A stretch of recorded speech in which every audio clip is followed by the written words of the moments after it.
awesome day today it is. Oh, just look at it. Look at it. It's sunny. I can't friggin' believe it. There's actually some sunshine. Oh man, the weather around here has been god awful for the past like month. Oh, I'm actually able to get out in some nice weather. 19-20 degrees Celsius today. That is some way to start the video off, right? Oh no, but here's the traffic, of course, because I've come out at the wrong time. I've basically just finished work for the day, so I wanted to get out as soon as possible, but obviously as soon as you finish work it's always rush hour, even during COVID apparently.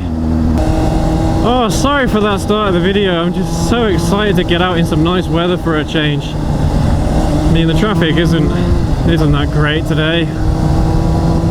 But anyway, today's video is going to be about how do you get into motorcycling?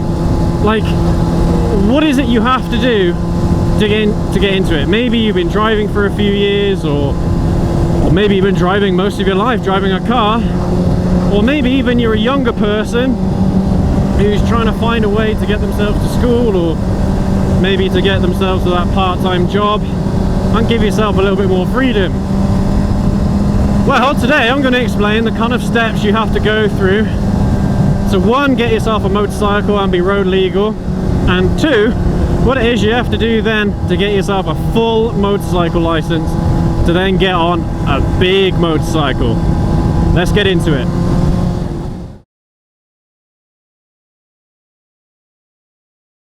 Alright, so first things first, you are going to want to have this burning desire in your heart for a motorcycle, to get on one and to enjoy it the way how we do. It is an amazing hobby, as I've said so many times before. But before we actually get into picking a motorcycle for you to buy, the very first thing you need to get onto is called a CBT. Now that stands for Compulsory Basic Training. And basically you have to be 16 years old minimum to do it. And what that entitles you to do is, because normally you get a provisional license, so the very first thing you do is get your provisional driving license through the door. Then you can apply for a CBT, and then basically what you do is you go to a training area. They will provide you with a motorcycle, whether that is a scooter or an actual motorcycle. That could either be a 125cc motorcycle, or it could be a 50cc scooter. If you're 16 years old, then you're going to be put on the scooter. If you are 17 years old, then you're going to be put on the 125. However, you do have the choice. You can do one or the other. To them, it doesn't really matter. Now, there are no exams in the CBT. Basically, it is just a training course. So they go through a few bits of the highway code, and then they go through some maneuvers, some very basic maneuvers in a controlled environment. And then they take you out on the road and they see what you're like on the road. That's the basic kind of principle. That's kind of what it's going to look like. And also, you don't need to bring your own helmet. They can provide helmets for you, and you don't have to provide a motorcycle. You can use your own motorcycle if you have one, but trying to get it there is going to be a bit difficult, because obviously without a CBT you can't legally ride yet. So well, we'll just gloss over that. If you guys want to do that, and that's down to you. But they will provide you with a motorcycle. And then once you've done your CBT, then that's when you can actually go out and buy your first motorcycle. Now I'm going to be sticking to motorcycles and not scooters. If you guys are 16 years old, then unfortunately this isn't really the video for you, because I'm a motorcycle guy, I'm not a scooter guy. To be fair, I mean, I still would ride a scooter, and I've ridden them before, but once you get on a motorcycle, you don't really want to go back. But anyway, so once you have your CBT, you're going to go out and buy yourself a motorcycle. Now, feel free to go and check out our video on which motorcycle you should buy.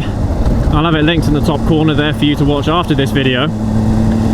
But basically the premise is, you know, kind of what kind of style of motorcycle should you get, and you know, if you're a beginner, or maybe it's your first or second motorcycle, and what kind of motorcycles you should look to buy. And the easy answer to that is buy a Japanese bike. Yes, they are going to be a bit more expensive, but a Japanese bike, even an older one from like the 90s or early 2000s, they're still going to be good bikes. Because here in the UK we have this problem with Chinese motorcycles. There seems to be a butt ton of them, and they're really cheap to buy, but they are not worth it. But anyway, I'm not going to get into that into too much detail. I speak a bit more about that in the video that I linked up there in the top corner about which motorcycle you should buy. So yeah, you buy yourself a motorcycle. Then what do you do? Well, the next logical step onto there, or the next logical step from that, is to look at doing a full license. Because of course when you are over 17 years old, then you are allowed to go ahead and do your full license. And really, if you wanted to, you could go from your CBT straight to doing your full license, and that'll be perfectly fine. The law wouldn't have any problems with that. But to be perfectly honest, once you have your CBT, they just go through some very basic stuff with you. I mean, it's in the name, basic training. So the thing that you're going to want to do is do your CBT, get yourself a 125cc motorcycle, go out and practice on that for a year maybe, or maybe even 6 months. I'll give you 6 months. Then from there you can go ahead and do your motorcycle theory test, where again you're going to go into far more detail about the highway code, hazard perception and all that wonderful stuff. So yeah, when you start off looking to do your full license after you've got your theory done, the way how it works is they're going to, depending on your age, I think if you are under 18 then they'll put you on a 125 again, but if you're over 18, or it might be 21 now, I can't quite remember, but if you're over 21 then they might put you on a 500cc motorcycle. So yeah, the things that they're going to teach you is, again, you're going to be in a controlled environment just to begin with. You might do a little bit of extra theory, but it's not common to do theory on your practical test. I mean, they will apply some parts of theory depending on what it is that you're doing, you know, just to illustrate why that is what, you know, why that is what it is, whatever it is you're doing, or why that sign means what it does. But for the most part, you are going to be out on the road, and they're going to be teaching you roadcraft that your examiner is going to be looking for, and they're going to teach you maneuvers and things. But that's not the main place where you do maneuvers. For the most part, you are going to be practicing just roadcraft, just your positioning on the road, your behavior on the road, checking your mirrors, using your indicators, you know, the general stuff, a bit like when you're doing your driving test, almost exactly the same.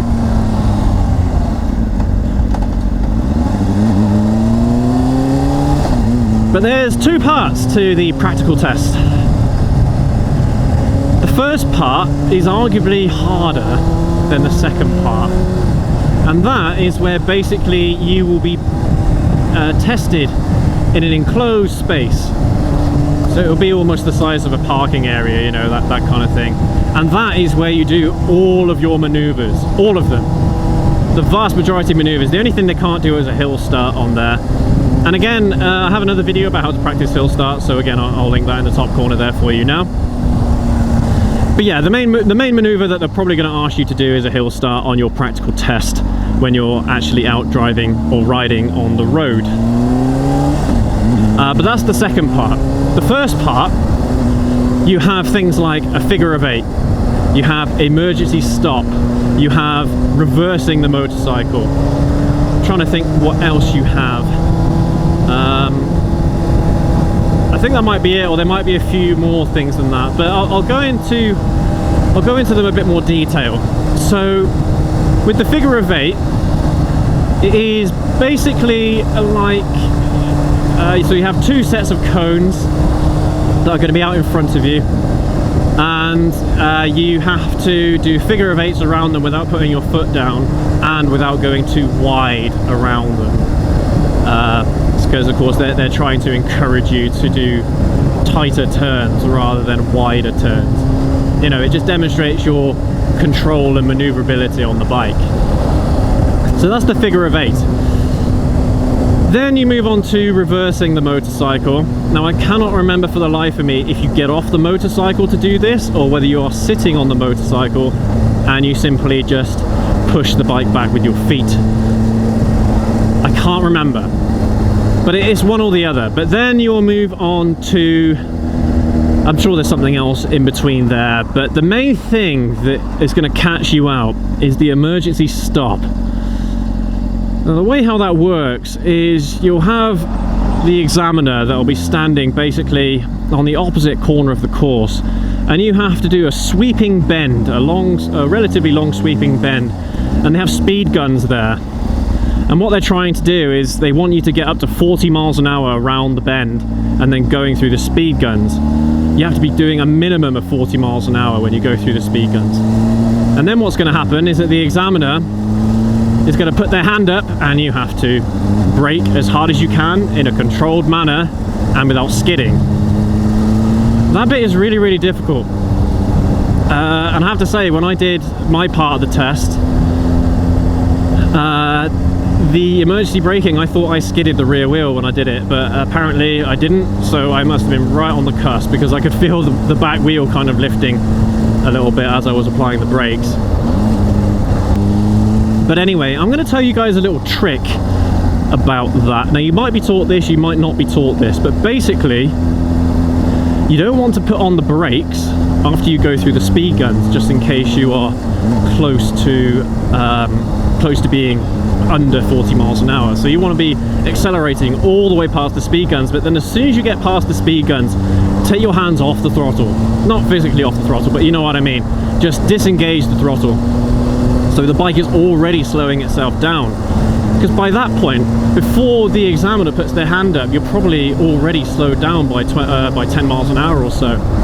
So then from there you can do an emergency brake actually quite easily. Now I'm not sure how many people are taught that, but it is a very, very good trick to have, because there are lots of people that will continue accelerating way past the speed guns, and then that's where they get themselves in a bit of a pickle, because they don't have enough time to stop. Or of course they end up either one, locking up the front wheel and dropping the bike, or they skid the rear wheel, and then yeah, when you do that, you fail that part of the test. And you have to pass both parts. It's not at the same time, or maybe, no, it is at the same time, it's on the exact same day. You have to pass both parts at the same time on the same day. If you fail part one, then that's it. You don't get to do part two. You can't redeem yourself. You have to pass both parts of the test. And it's quite interesting because they never used to have that course. I think it might have been a few years before I did my full test, and that was about 13-14 years ago now. Yeah, I think a few years before I did my test, that's when they introduced the sorry, I just had to get past these people because they're winding me up. Yeah, a few years before I did my test, that's when they started the controlled test for all the maneuvers. That's when they first did that. And you find that a lot of people, they actually complain about it. I mean, it wasn't too bad really. You do get a chance to practice them. Usually the guys that take you on your training, they will book a day or half a day just doing the maneuvers in that enclosed area. So you do get quite a lot of time to practice that, but obviously it's never ever going to feel 100%, is it? You know what I mean? You know, you're not going to feel 100% ready for it all the time. But yeah, once you have passed both parts of the test, then what happens then is you will get an A2 license. Now again, back in the day, the way how it used to work is you used to get an A2 license, I think, if you were under 21 years old. And what an A2 license means is that yes, you have a full riding license, but you're restricted in the size motorcycle you can buy still. Well, not restricted in the size of the bike, but restricted in the amount of power the bike has. I I think it's like 44 kilowatts, 45 kilowatts. It's something odd like that. I'm gonna turn off here actually.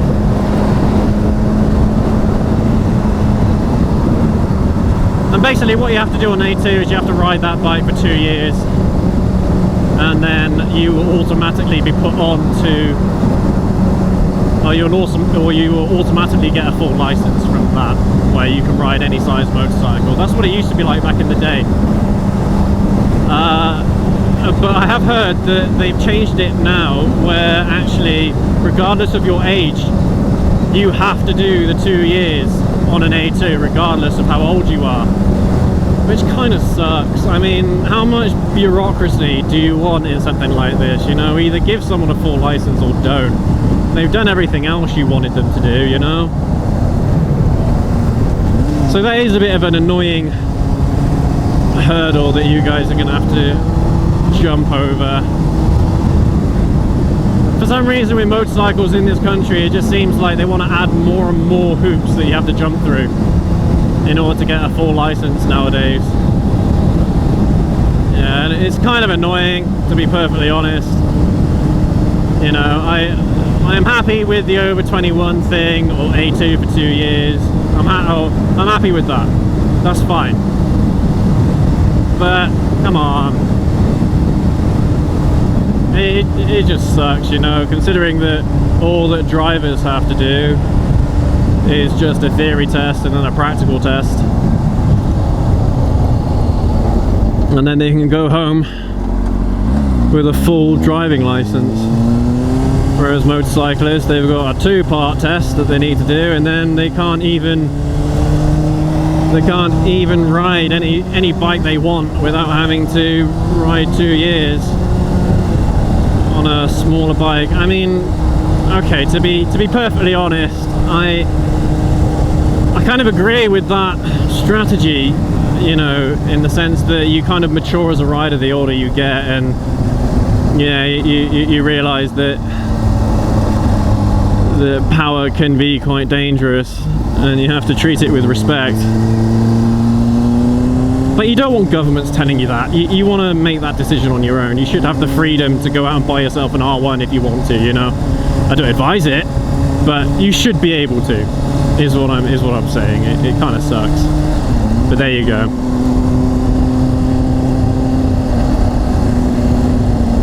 Anyway guys, I think that'll do for this video. Thank you ever so much for watching. Make sure you give us a thumbs up if you enjoyed the video or if it's been helpful to you. Make sure to share and subscribe and all that good stuff. Yeah, I don't think there's anything more to say, but of course, as always, if there's anything that I've missed, then feel free to pop it down in the comments below. I'll see you guys, have a good one. I'll see you in the next video.